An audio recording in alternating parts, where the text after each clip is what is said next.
main love interest, Right. Margot. Can you tell us what's going to happen this coming season? No. And who do you want to win? Who are you going to duke it out? You know what? I like I'm into the long run. I like Yeah. the longevity. You know? Yeah, I I don't can be wanna- with her until I die. Yeah. And so I'm he's not going to looking take for over closure. from there, I think. Unless you know. You're going to step become aside big. for 85 years, because I have 85 more to go. And then, I mean, it'll get a little weird when you're in your 85th year. yeah, and you all look the same. Exactly. Like, don't tell her. Like geriatric Laura. Yeah. I don't know. Yeah, I mean, we're going to do more love. It'll be more love this year. Okay, can you tell us a little bit more about the action coming out? Like what's there's a lot of people in peril at the Yeah. Where's that going to go? Well, I'm still here, so I guess I don't think it's a big spoiler to say I survived the crash. Yeah. And as far as the action goes, well, we look at we've got the Wanderer, who is the Wanderer, and when we start the season, we don't know where Bo is. She gets disappeared, or she's been taken. So, we were just talking about it over there. Each episode now feels bigger than last year. As we're making these episodes, it's getting harder and harder to make it in the time that we have to do it.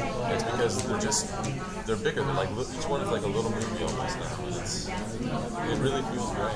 It's like, It does feel the show is getting bigger. Yeah. It's very tall now.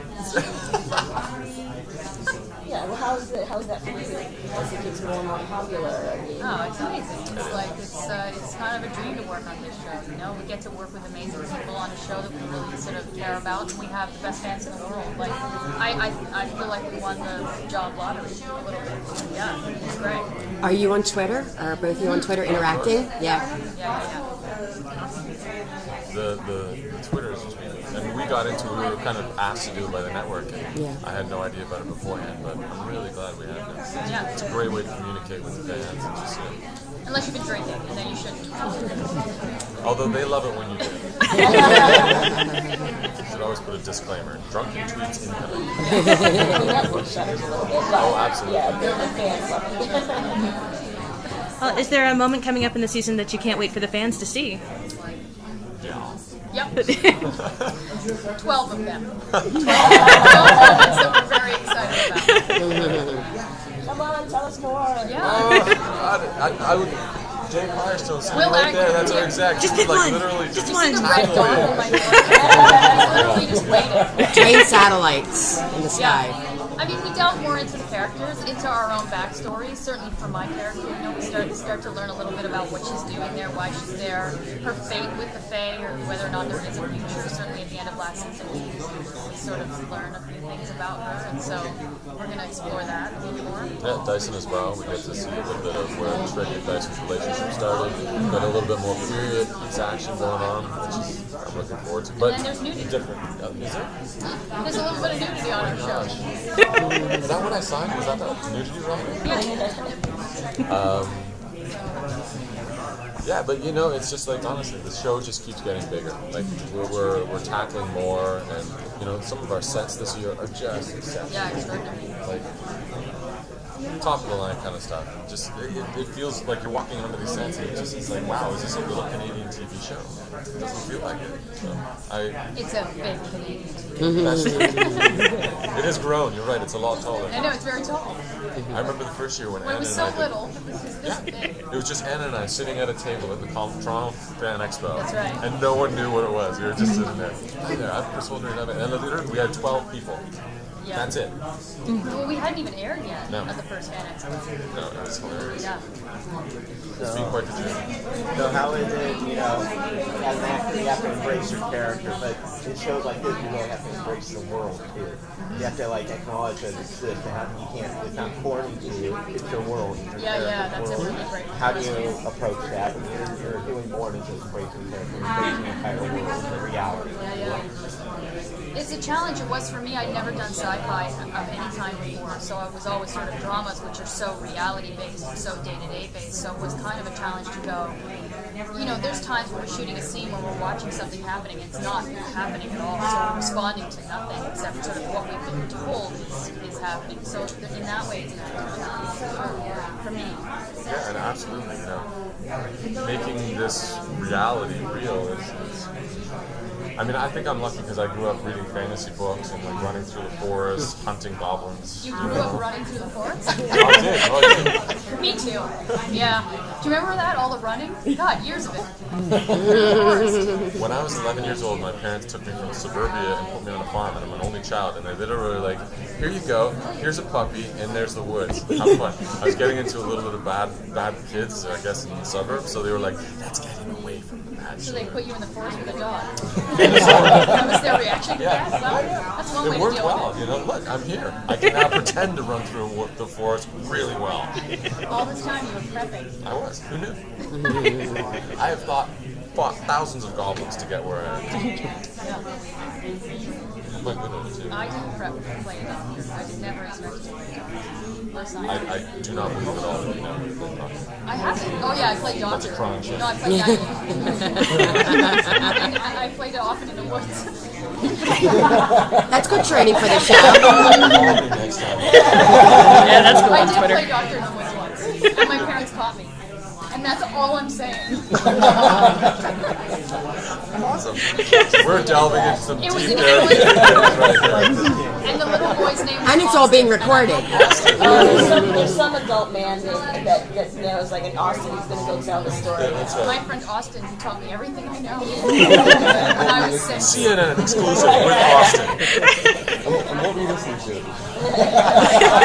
My parents in my head. What are you doing? If you guys could play any other character on the show other than the characters you're playing, which one would it be? Gosh. Oh, I want to be on Game of Thrones. Character on Lost Girl. Oh, Lost A Girl. different character other than Dyson and Laura. Another one that was in your body. Yeah. Right, can't do those either. Mine was a crazy Well, then it could be in a totally different body. That was That was scary. I don't know. She's fun, having been there. She's a good one. I guess. Bo? Yeah. Like, Oh? Yeah, you should be Bo. well, I'd like to give it a whirl. Yeah, give that a go. Yeah, Get my sexy on. Bo and Kenzie. Okay, what other show was you? Pick a Game of Thrones character out. It's I mean,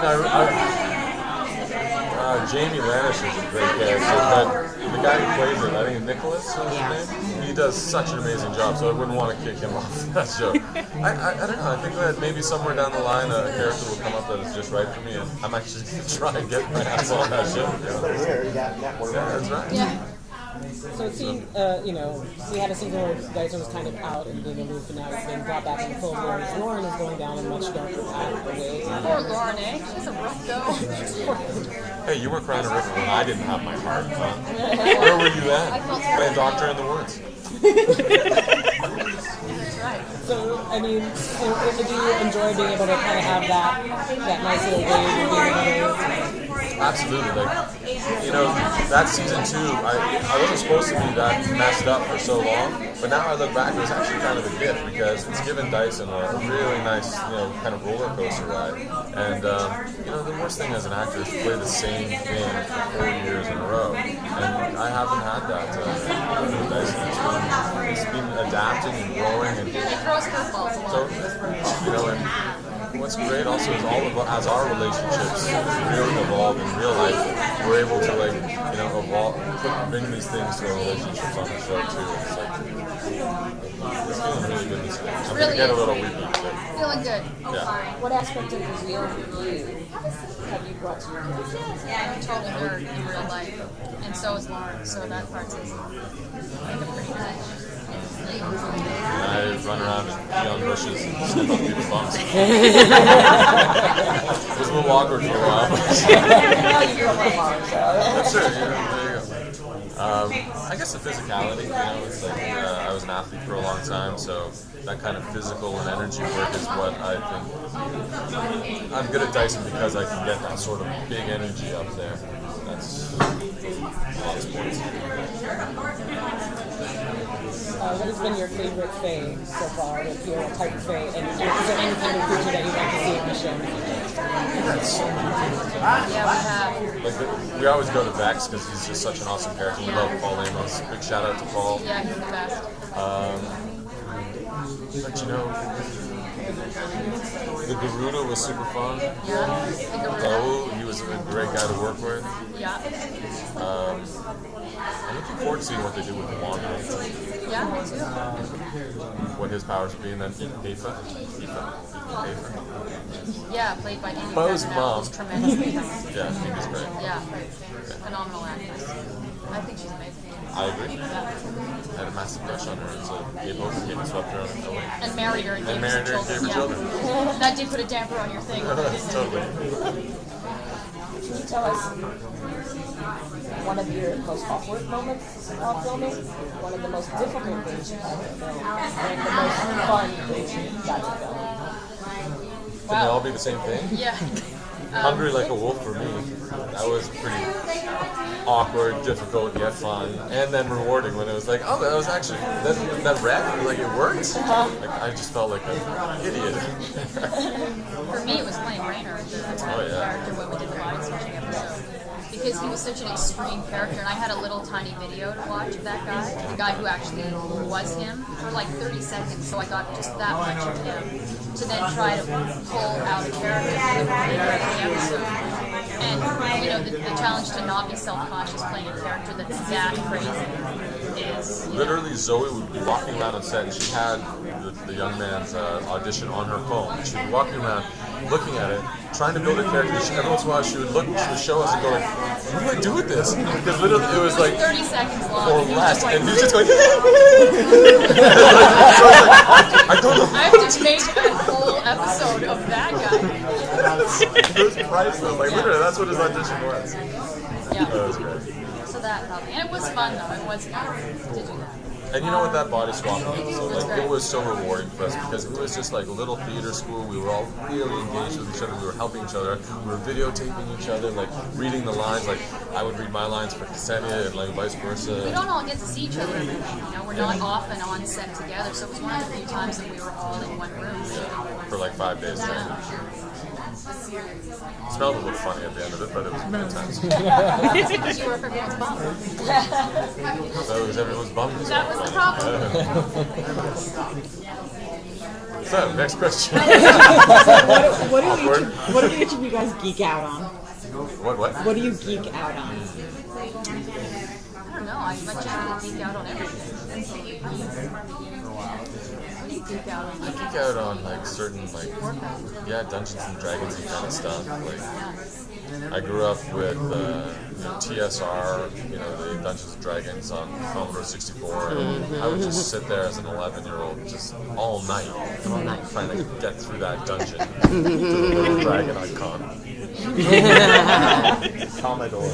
Totally, listen to that disc whir. It's just like, so yeah, and then 6 years ago, I guess I got introduced to World of Warcraft by Henry Cavill, strangely enough, here in Ireland.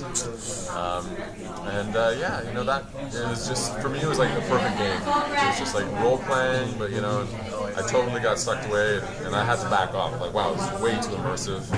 And I have 5-year-olds. It's like I'd rather put my imagination. You should try Wizard 101. Yeah. Wizard 5-year-old.